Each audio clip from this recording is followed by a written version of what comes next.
Hey everyone, and welcome back to the channel where we explore the beautiful, messy, and sometimes soul-crushing realities of adulting. Today we're tackling a topic near and dear to many of our hearts, especially those of us who spend our days battling spreadsheets, wrangling emails, or simply trying to remember what day it is. We're talking about the exquisite agony of hating your job. Ah, the job. That thing we dedicate roughly a third of our adult lives to. The source of our income, our professional identity, and for a surprising number of us, a simmering cauldron of existential dread. You know the feeling, right? That little pang in your chest on Sunday afternoon, slowly escalating into a full-blown existential crisis by Monday morning? Yeah, that's not indigestion, folks. That's the job, and it's coming back around after the weekend. It starts subtly. Maybe it's the 7 a.m. alarm that sounds less like a gentle wake-up call and more like a siren signaling the apocalypse. You hit snooze, not because you're tired, but because those extra 9 minutes are your last bastion of freedom before you re-enter the corporate Thunderdome. You drag yourself out of bed, fueled by the desperate hope that today will be different.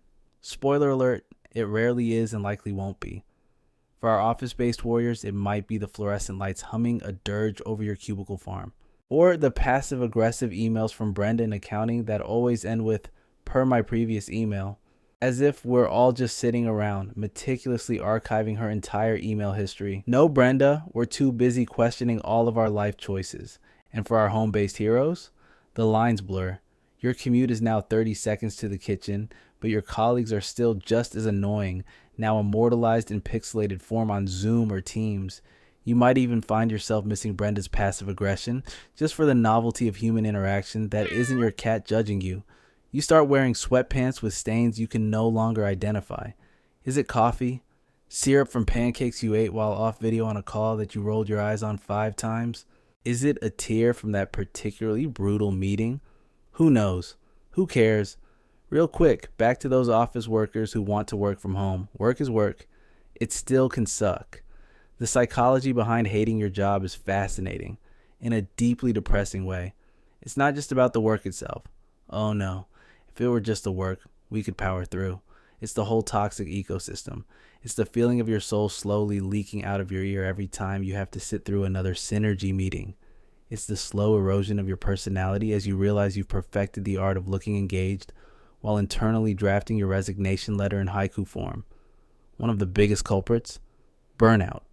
Not just being tired, but utterly, completely emotionally fried. You're running on fumes, but the tank isn't just empty. It's been siphoned off, set on fire, and then peed on for good measure. You start feeling cynical, detached.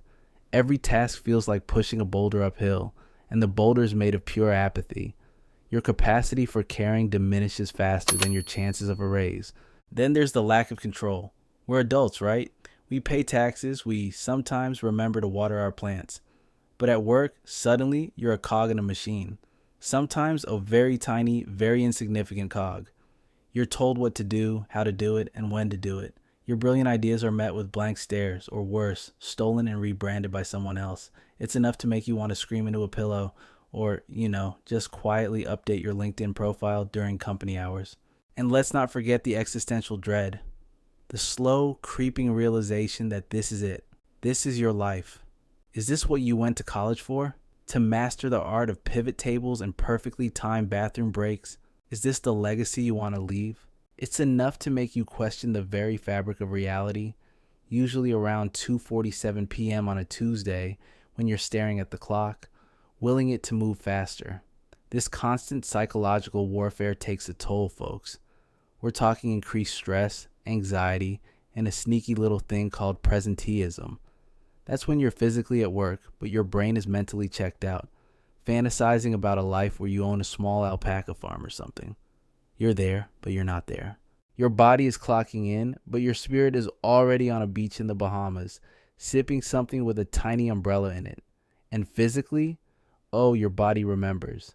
Headaches, stomach issues, a perpetual state of fatigue that even 8 hours of sleep can't fix.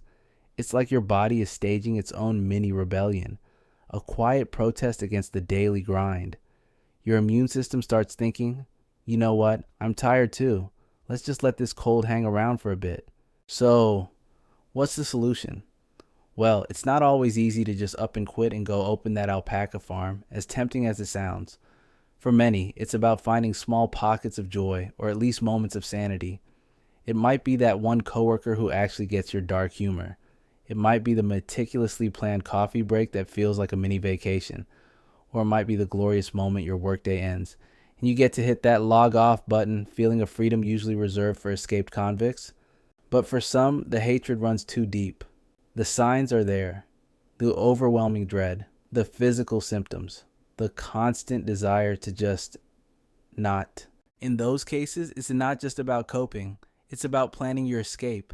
It's about polishing that resume, networking with the desperation of a parched desert traveler, and dreaming of a world where your skills are actually valued and your contributions are met with more than a shrug.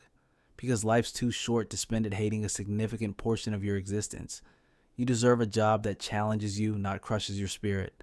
A job that pays you fairly, not one that makes you question if you could make more money selling artisanal pet rocks. A job that leaves you feeling fulfilled, or at the very least not actively plotting your own disappearance. So, if you're out there, silently suffering through another workday, just know you're not alone.